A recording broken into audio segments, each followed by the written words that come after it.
Hello friends, welcome to modern classes. देखिए, आज हम लोग जो पढ़ने वाले हैं साइंस का एक टॉपिक लेकर आए हैं।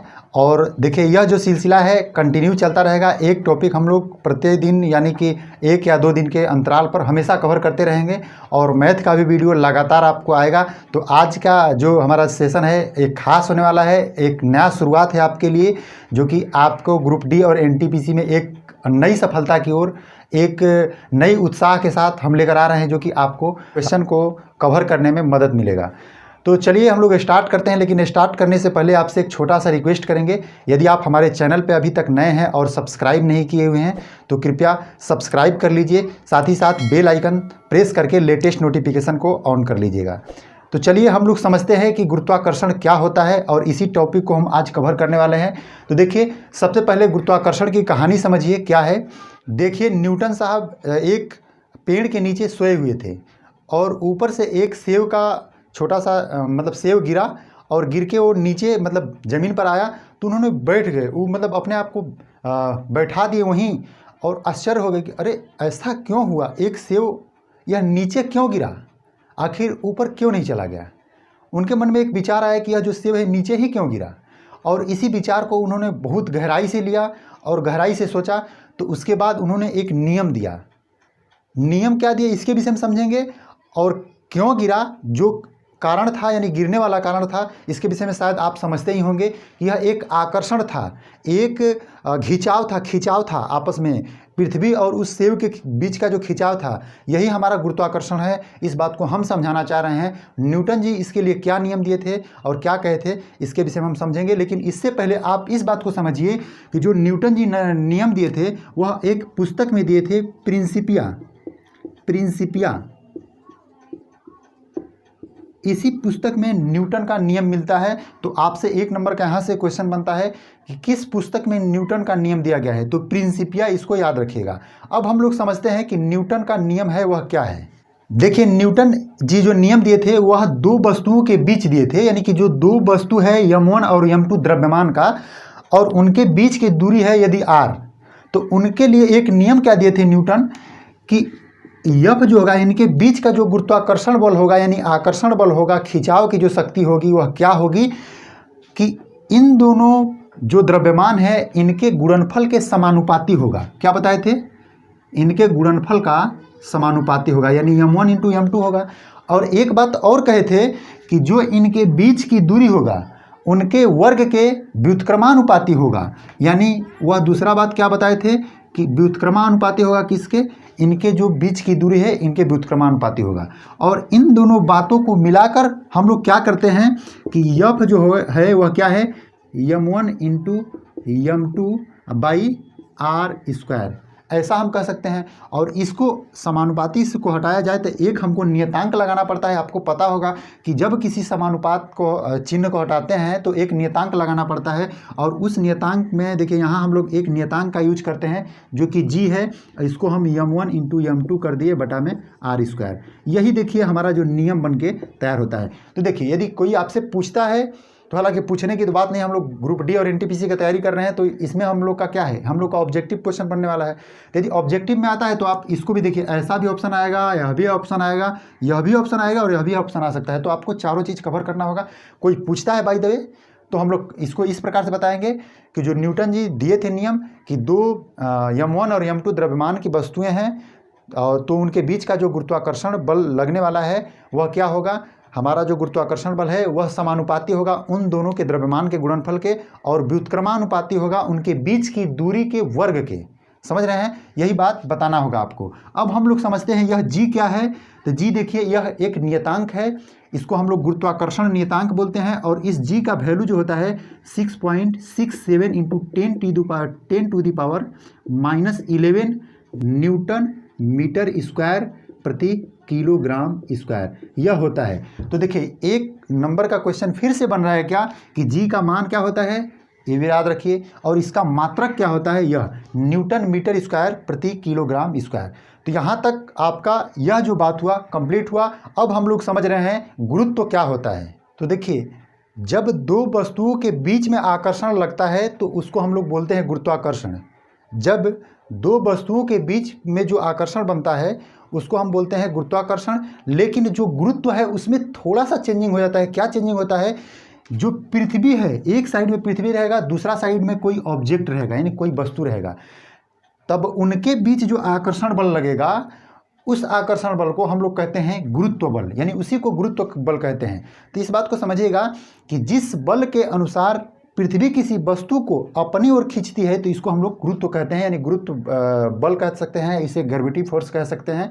आप लोग यहाँ समझिएगा।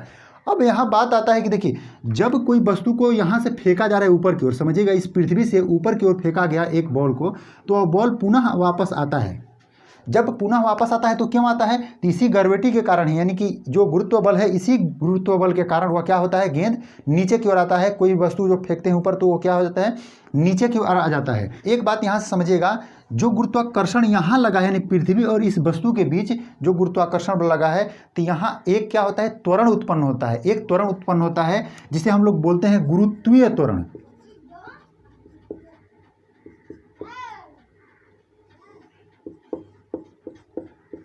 देखिए, गुरुत्वीय त्वरण इसे हम लोग डिनोट करते हैं जी द्वारा सूचित करते हैं। इसके विषय में हम अच्छी तरह से आपको समझाने का प्रयास करेंगे। देखिए, यहाँ क्या है कि जब किसी वस्तु को ऊपर की ओर फेंका गया तो वहाँ एक गुरुत्वाकर्षण बल के कारण यह क्या होगा, नीचे की ओर आएगा। जब नीचे की ओर आएगा तो इसकी गति क्या होगी, हमेशा बढ़ेगी। तो वेग की परिवर्तन की दर को हम क्या कहते हैं, त्वरण कहते हैं। तो यहाँ से एक त्वरण उत्पन्न होता है जिसे हम लोग बोलते हैं गुरुत्वीय त्वरण। तो गुरुत्वीय त्वरण आप लोग अच्छी तरह से समझ गए होंगे।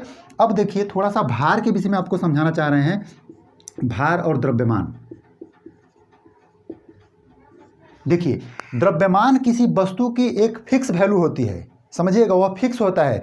जैसे हमारे शरीर का जो द्रव्यमान है वो हमेशा फिक्स रहेगा, लेकिन भार क्या होता है, थोड़ा सा चेंजिंग होता है। अभी आपको बताए हैं कि इस ग्रेविटी फोर्स को हम भार कहते हैं, यानी जिस यहाँ जो बल लगाया जा रहा है, खींचा जा रहा है, इसको हम क्या बोलते हैं, भार कहते हैं। और भार भी एक प्रकार से बल ही है। और इस बल को, यानी कि जो हमारा ग्रेविटी फोर्स है, यानी गुरुत्वाकर्षण बल है, इसको हम भार बोलते हैं। इसको कह सकते हैं क्या, mg, यानी F बराबर mg, यानी यम हो गया। और यम आप ये भी सुने होंगे कि F बराबर यम ए होता है, यम ए, ये भी एक त्वरण ही है। और इस त्वरण को ही यहाँ g कह दिया गया है और इसको गुरुत्वीय त्वरण हम लोग बोले हैं। इस गुरुत्वीय त्वरण का जो मान होता है वह 9.8 मीटर प्रति सेकेंड स्क्वायर होता है। हालांकि आपको पता होगा कि मीटर प्रति सेकेंड स्क्वायर तो हमारा त्वरण का मात्रक ही होता है, और यह भी एक प्रकार का त्वरण है जिसे हम 9.8 के द्वारा हम इसको माप सकते हैं और इस तरह से मेजर करते हैं। अब आपको बताएं कि जो जी का वैल्यू है 9.8 होता है, लेकिन हम लोग न्यूमेरिकल में मैक्सिमम जगह देखा गया है क्या, कि हम लोग 10 मान के चल जाते हैं और 10 मान के काम भी कर लेते हैं। मैक्सिमम आंसर 10 पे बनाया रहता है, लेकिन कभी कभी 10 पे आंसर नहीं मिलता है, तो हमारा करेक्ट क्या होता है, 9.8 होता है। समझिएगा, 9.8 मीटर प्रति सेकेंड स्क्वायर। तो यहाँ से आप समझिएगा कि यहाँ से इसको हम कहेंगे भार, लेकिन द्रव्यमान क्या है, यहाँ द्रव्यमान है। इसको समझने का प्रयास कीजिएगा, यह जो है क्या है, द्रव्यमान है। भार क्या है, यम में हम जब जी का मल्टीप्लाई करते हैं तब इसको भार बोलते हैं, लेकिन यम जो है केवल क्या बोला जाता है, द्रव्यमान बोला जाता है। आपको बता दें कि इसी के कारण जो हमारी पृथ्वी पे हमारी जो वजन होती है, हमारा जो भार होता है वह कुछ और होता है। यही पृथ्वी के अलावे हम हट के कहीं चंद्रमा पे चले जाते हैं तो हमारा वजन कम हो जाता है। इसीलिए कहा जाता है कि जो जी है वह किस पे डिपेंड करता है, जो ऑब्जेक्ट है। जैसे हमारा यहाँ हमको खींचने वाला कौन है, हमको खींचने वाला पृथ्वी है, तो पृथ्वी यहाँ खींचने वाला है, यानी कि हमारे साथ जो ग्रेविटेशनल फोर्स यानी जो काम कर रहा है, यानी ग्रेविटी काम कर रही है, वह कौन काम कर रही है, पृथ्वी वाली ग्रेविटी काम कर रही है। यदि हम चले जाते हैं चंद्रमा पर तो हमारे साथ कौन सी ग्रेविटी काम करेगी, ये हमारा जो जी है वह हमारे चंद्रमा के लिए अलग हो जाएगा। यही बात आपको समझने की जरूरत है। तो यही कारण है कि हमारा जो भार है यहाँ अलग होता है और वहाँ चंद्रमा पर अलग होगा। लेकिन आपको एक बात ध्यान देना है कि जो यम होता है, यानी आपका द्रव्यमान, यह हमेशा हर जगह पे कांस्टेंट रहता है, बदलता नहीं है। यदि हमारा जो भार यदि 10 kg है यहाँ है, तो हमेशा आप मंगल ग्रह पे ले के चले जाइए, बुध ग्रह पे, शुक्र ग्रह पे, कहीं भी लेकर चले जाइए हमें, और हमारा जो द्रव्यमान होगा वह 10 kg ही होगा। लेकिन अब यदि हम इस जी की बात करें, यानी हमारा भार के विषय में, तो यहाँ हमारा कुछ और होगा, चंद्रमा पे कुछ और होगा, मंगल ग्रह पे कुछ और होगा, यहाँ शुक्र ग्रह पे और होगा, शनि ग्रह पे और होगा। समझ पा रहे होंगे। देखिए, अब हम लोग समझेंगे जी के मान में परिवर्तन, यानी कि जी का मान कब कहाँ कैसे परिवर्तित करता है इसके विषय में समझेंगे। तो सबसे पहले देखिए हमारा क्वेश्चन जो बनता है, पृथ्वी की सतह पर जी का मान कहाँ क्या होता है। तो ध्यान से देखिएगा, यह यदि पृथ्वी है आपकी और इसका देखिए, इसको उत्तरी ध्रुव और इसको हम दक्षिणी ध्रुव मानते हैं और यह हमारा क्या हो जाएगा, केंद्र हो जाएगा। और जो बीचों बीच से ऐसे करके देखिए, ऐसे करके लगभग एक रेखा गुजरती है जिसे हम विषुवत रेखा या भूमध्य रेखा कहते हैं। तो ध्यान से देखिए, इसी पर हम लोग पढ़ेंगे कि जी का मान कहाँ क्या होता है। तो देखिए, जो जी के मान में कैसे परिवर्तन होता है कि जो हमारी पृथ्वी की सतह पर कोई वस्तु इस भूमध्य रेखा पर रखी गई है, तब उसका जो जी का मान होगा वह न्यूनतम होता है, मतलब कम होता है, बहुत ज़्यादा कम ही होता है, बहुत कम होता है। लेकिन यदि ध्रुवों पर देखा जाए, इन दोनों ध्रुवों पर, उत्तरी ध्रुव और दक्षिणी ध्रुव पर, तो इस पे जी का मान बहुत ज़्यादा होता है, मतलब महत्तम होता है, बहुत अधिक होता है, सबसे अधिक होता है। समझ पा रहे होंगे। और जो यहाँ केंद्र है ना, केंद्र पर किसी वस्तु को ले जाकर रख दिया जाए तो वहाँ क्या हो जाता है, वहाँ जो जी का मान होता है वह क्या होता है, शून्य हो जाता है। तो यहाँ से एक बात क्लियर है कि स्थान को जब हम परिवर्तित कर रहे हैं तो जी का मान बदल रहा है। लेकिन कभी ऐसा क्वेश्चन पूछता है कि जी का मान द्रव्यमान पर निर्भर करता है कि नहीं करता है, तो द्रव्यमान पर निर्भर नहीं करता है। ध्यान दीजिएगा कि जो हमारा द्रव्यमान यहाँ रहेगा वही यहाँ रहेगा और यही यहाँ रहेगा, और उसके जो बाहरी सतह पर यानी कहीं भी रहे तो द्रव्यमान हमारा नहीं बदलता है। तो द्रव्यमान पर जी का मान निर्भर नहीं करता है, वह स्थान पर निर्भर करता है। कुछ विशेष कंडीशन है, वह क्या है कि ध्रुवों पर सबसे अधिक होगा, भूमध्य रेखा पर कम होगा, और जो हमारा केंद्र हो उस पर शून्य होगा। यही बात आपको ध्यान देना है। उसके बाद देखिए दूसरा, पहला पॉइंट आप समझ गए होंगे क्या, कि ध्रुवों पर क्या है, अधिकतम होता है। समझ लीजिएगा, प्लस लिख के हम ऐसे कर दिए तो इसका मतलब समझिएगा वह अधिकतम होता है। और जो दूसरा बात क्या है कि जो हमारा विषुवत रेखा है, भूमध्य रेखा पर जो कोई वस्तु रखा जाता है तो वहाँ क्या होता है, निम्नतम होता है। निम्नतम यहाँ माइनस लिख के नीचे कर देना है तो इसका मतलब समझिएगा कि कम होता है। और जो केंद्र पर होता है, यानी केंद्र पर वह क्या होता है भाई, केंद्र पर शून्य होता है। यानी किसी भी क्या बोलते हैं, ऑब्जेक्ट का, किसी वस्तु का यदि हम देखें वहाँ ले जाकर कि वहाँ उसमें जो जी का वैल्यू है वह क्या हो रहा है, तो जी का वैल्यू वहाँ शून्य हो जाता है। यानी वहाँ एक प्रकार से कहें तो उसका भार क्या हो जाएगा, शून्य टाइप का हो जाएगा, लेकिन द्रव्यमान नहीं बदलता, याद रखिएगा। अब देखिए इसके बाद हमारा जो क्वेश्चन बनता है कि अब पृथ्वी से ऊपर जाएंगे, अच्छा है, पृथ्वी से नीचे आएंगे, तब हमारी क्या होगी। जैसे हम पृथ्वी पर अभी खड़े हैं, यहाँ तो आप समझ में आ रहा है। अब हम मान लीजिए ऐसे ऊपर जाने लगे, जब ऊपर जाते हैं तब भी जी का मान क्या होता है, ध्यान दीजिएगा, ऊपर जाने पर कहाँ से, पृथ्वी से जब हम ऊपर जाते हैं तो जो हमारा जी का वैल्यू होता है वह क्या होता है भाई, घटता है। समझिएगा, घटता है। और उसके बाद यदि हम ऊपर जाते हैं तब पर भी घटता है और नीचे जाते हैं तब पर भी घटता है, यानी दोनों पीरियड में हमारा क्या होता है, घटता है। तो इस बात को याद रखिएगा कि हम ऊपर जाएं चाहे नीचे जाएं, नीचे जाने पर चाहे ऊपर जाने पर हमेशा क्या होता है, जी का वैल्यू क्या होता है, घटता ही है। तो याद आपको रखना है, यह जो है यहाँ से क्वेश्चन मैक्सिमम बार देखा गया है कि आया है। आप किसी भी प्रीवियस ईयर का क्वेश्चन को उठाइए और उसे देखिए। कोई ज़रूरी है कि हम रेलवे की बात कर रहे हैं, यह एसएससी वगैरह में भी बार बार पूछा जाने वाला क्वेश्चन है। अब आपको एक ट्विस्ट बताते हैं, एक अजूबा चीज़ बताते हैं, समझिएगा थोड़ा सा। यह जो है अपने अक्ष पर परिक्रमा कर रहा है, सपोज दैट यह परिक्रमा करना बंद कर दे, तब जी का मान क्या होगा, तो जी का मान बहुत अधिक हो जाता है, बहुत अधिक, बहुत ज़्यादा वृद्धि कर जाएगा। दूसरी बात समझिएगा, यदि यह पृथ्वी अपनी जो क्या बोलते हैं, जो घूर्णन गति है, इसकी घूर्णन गति को 17 गुना कर दे। कितना गुना, 17 गुना। जब 17 गुना पृथ्वी अपनी गति को कर देगा, घूर्णन गति को, तब उस पीरियड में किसी भी वस्तु का भार क्या हो जाएगा, यहाँ शून्य हो जाएगा। इसका मतलब क्या, इसका मतलब कि जो जी का वैल्यू है वह क्या हो जाएगा, शून्य हो जाएगा। तो देखिए यहाँ से एक निष्कर्ष निकला, क्या निकला कि यदि जब पृथ्वी की घूर्णन गति बढ़ जाती है, यानी बहुत तेज हो जाती है, तब उस पीरियड में क्या होता है, जो हमारा जी का वैल्यू है वह घट जाता है, यानी कम होने लगता है। और जब जो घूर्णन गति है वह कम होने लगता है, तब जी का वैल्यू क्या होता है, बढ़ने लगता है। यानी एक दूसरे के उल्टा चलता है। जब घूर्णन गति बढ़ेगा, जी का वैल्यू घटेगा। जब घूर्णन गति घटने लगेगा तो हमारा जी का वैल्यू है क्या, बढ़ जाएगा। देखिए अब हम लोग जो पढ़ने जा रहे हैं, लिफ्ट से रिलेटेड जो बातें हैं उनको हम जानेंगे। यानी लिफ्ट की में जो व्यक्ति का भार होता है वो कब कैसे बदलता है, क्या होता है, इसके विषय में समझेंगे। तो चलिए पहले हम लोग समझते हैं। देखिए, जब लिफ्ट को तो अच्छी तरह समझते हैं कि जब लिफ्ट में हम लोग बैठते हैं तो क्या होता है, वो ऊपर की ओर एक तेज गति से बढ़ता है, यानी उसकी वेग पहले शून्य होती है लेकिन फिर लगातार बढ़ने लगता है। तो हम इस बात को मान के चल रहे हैं कि जो लिफ्ट है, यानी कि जो लिफ्ट है उसका एक त्वरण उत्पन्न हुआ, और उस त्वरण को हम लोग ए मान ले रहे हैं कि वो जो त्वरण उत्पन्न हुआ ए त्वरण से, यानी कि ए उसके वेग में परिवर्तन जो हो रहा है वो ए हो रहा है। अब उसके बाद जो बताया जाता है हमें कि जो हमारी पृथ्वी है, मान लीजिए हम ऊपर की ओर जाना चाह रहे हैं तो पृथ्वी तो हमको खींच रही है कि नहीं, और जो खींच रही है इसी बल को क्या कहते हैं, हम गुरुत्वीय बल कहते हैं, जिसे हम गुरुत्वीय त्वरण, यानी कि जो बल है वह क्या, एक बल लग रहा है, यानी भार हमारा महसूस हो रहा है। तो वहाँ एक जी का वैल्यू निकलता है, यानी छोटा जी, आप समझ रहे हो ना, यहाँ से क्या गुरुत्वीय त्वरण इसको कह सकते हैं। तो जो पृथ्वी के द्वारा हमें खिंचाव लग रहा है वह क्या है, गुरुत्वीय त्वरण। अब देखिए यहाँ से क्या हुआ, और जो हम बैठे हैं, मान लीजिए हम लिफ्ट में बैठे हैं, तो हमारा जो द्रव्यमान है वह क्या है, यम है। यहाँ समझिएगा, जो मान लीजिए हमारा द्रव्यमान जो द्रव्यमान है क्या है, यम है। तब देखिए क्या होता है कि जब पृथ्वी के सतह से, यानी कि जब नीचे से लिफ्ट ऊपर की ओर जाता है, तब जब नीचे से ऊपर की ओर जा रहा है, पहला हमारा कंडीशन, तब क्या होता है कि आभासी भार क्या होता है, बढ़ जाता है। ऐसा क्यों होता है, ध्यान से देखिएगा। यानी कि जो पहले चीज़ की जो वास्तविक भार है, यानी हमारी जो वास्तविक भार है वो तो mg होगी।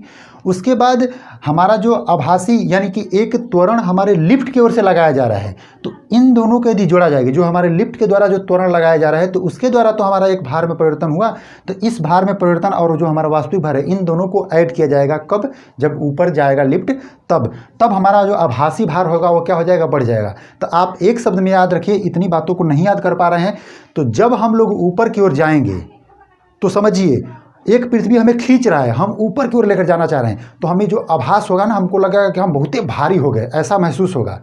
समझ लीजिए कि ऐसा महसूस होगा कि हमें बहुत हम भारी लग रहे हैं। जैसे सपोज दैट आपको नहीं समझ में आ रहा है तो एक 5 किलो का बटखरा लीजिए, ऐसे एक लेके खड़े रहेगा तो आपको कुछ और भार लगेगा, लेकिन उसको ऊपर की ओर ऐसे लेके जाइएगा तो लगेगा कि बहुत ध्यादा वजन हमको महसूस हो रहा है। अब उसी के बाद थोड़ा सा अगला बात समझिए कि ई क्या है, ऊपर जा रहा है, ऊपर समझिएगा, ई ऊपर जा रहा है लिफ्ट, और यह ध्यान दीजिएगा। दूसरा में है क्या, लिफ्ट नीचे की ओर आ रहा है। जब लिफ्ट नीचे की ओर आता है तो आप आभास कीजिए ना, देखिए हम साइंस को हटाते हैं, आभास कीजिए कि एक 5 किलो के बटखरा को इतना ऊपर लेके टांगे हुए हैं। मान लीजिए ऐसे थोड़ा सा चाहते हैं कि नीचे करने के लिए, ऐसे नीचे कीजिएगा, जैसे नीचे कीजिएगा ना तो लगेगा आपको आराम मिलेगा, अरे थोड़ा कम हुआ, वजन जो भार हुआ वो कम हुआ। तो यहाँ से आप ऐसे भी कर सकते हैं कि जब लिफ्ट हमारा ऊपर से नीचे आता है ना, तो ये त्वरण के साथ यदि आ रहा है, यानी कि एक बढ़ती हुई स्पीड के साथ आ रहा है, तब उस स्पीड में हम कहेंगे कि जो हमारा भार है वह क्या होगा, घटेगा। यही देखिए यहाँ जो हम ऊपर का, यहाँ तीर का ऊपर वाला निशान लगाए तो इससे समझिएगा क्या कि यह जो भार है बढ़ रहा है, यहाँ भार घट रहा है। अच्छा देखिए तीसरी बात समझिएगा यहाँ, तीसरा बात यह है कि यदि ए जीरो हो, ए जीरो यानी कि जो हमारा जो लिफ्ट ऊपर चल रहा है वो एक रस चल रहा है, रसे रस चल रहा है। रसे रस का मतलब समझ लीजिए, हम अपनी भाषा में समझाने का प्रयास कर रहे हैं, आप अपने भाषा में समझिएगा कि जो वेग है ना वो परिवर्तन नहीं हो रहा है, एक समान वेग से चल रहा है। जब ऊपर हमें लिफ्ट लेकर जा रहा है तो यहाँ से हमें पता चला कि जो गुरुत्वीय त्वरण बनेगा, जो लिफ्ट के द्वारा त्वरण बनेगा वह ए का वैल्यू क्या हो जाएगा, जीरो हो जाएगा। तो हम कह सकते हैं कि देखिए यहाँ यदि ए का वैल्यू यदि जीरो रखा जाएगा तो यह पार्ट जीरो हो जाएगा, यानी mg हो जाएगा क्या, वही रहेगा। यानी कि यदि a बराबर जीरो होगा तो बराबर रहता है, यानी जो हमारी भार होगी वह कोई परिवर्तन नहीं करेगा। एक समान वेग से जब जा रहे हैं हम ऊपर तो कोई परिवर्तन नहीं होगा। उसके बाद देखिए जो चौथा है क्या कि जब टूटेगा तो भार शून्य होगा। क्या टूटेगा भैया, ऊपर से हमारी लिफ्ट नीचे आ रही है और डोरा मान लीजिए टूट गया, तो जब डोरा टूट गया कि मतलब एकाएक नीचे की ओर हम आने लगेंगे, जब एकाएक नीचे की ओर आएंगे तो उस पीरियड में हम क्या कहेंगे कि जो भार होगा हमारा वो क्या हो जाएगा, शून्य हो जाएगा। यहाँ से इस बात को समझिएगा। पांचवा एक और पॉइंट होता है, इसको भी समझ लीजिएगा। हम सिर्फ देखिए समझाने का प्रयास कर रहे हैं, आपको कुछ लिखना है तो आप वीडियो को रोक के लिख सकते हैं। पांचवा पॉइंट यह है कि मान लीजिए कि जब नीचे की ओर हम आ रहे हैं और उस स्पीड में जो हमारा ए का वैल्यू है वह जी से बड़ा हो जाए। किससे, जी से, यानी कि जो लिफ्ट है वह तेजी के साथ आए। यानी क्या कह रहा है, हमारा जो पृथ्वी हमें खींच रहा है, मान लीजिए 5 मीटर प्रति सेकंड स्क्वायर से खींच रहा है, लेकिन वो क्या कर दिया, लिफ्टवा हमको और तेज से ढकेलने का नीचे प्रयास कर रहा है, और तेज दबाव बना रहा है। यानी उसकी त्वरण है मान लीजिए 10 मीटर प्रति सेकंड स्क्वायर से हो जाए, तो अब वो पीरियड में क्या होगा भैया कि लिफ्टवा के ऊपर वाले में जो सर्वा है ना हमारा लड़ जाएगा तो फूट जाएगा, समझ लीजिएगा। तो यहाँ से आपको समझना क्या है कि जब लिफ्ट में तेजी से लिफ्ट खुद दबाव बना के नीचे आपको ढकेले तो क्या होगा, आप लड़ जाइएगा। नहीं समझ में आ रहा है, नहीं समझ आ रहा है तो चलिए हम भुला जाइए कि हमको नहीं समझ में आया। एक डब्बा में गेंद रखिए, गेंद रखने के बाद उसके ऊपर वाले उस ऊपर वाले को ढक्कन से बंद कर दीजिए, उसको झटका में नीचे दीजिए।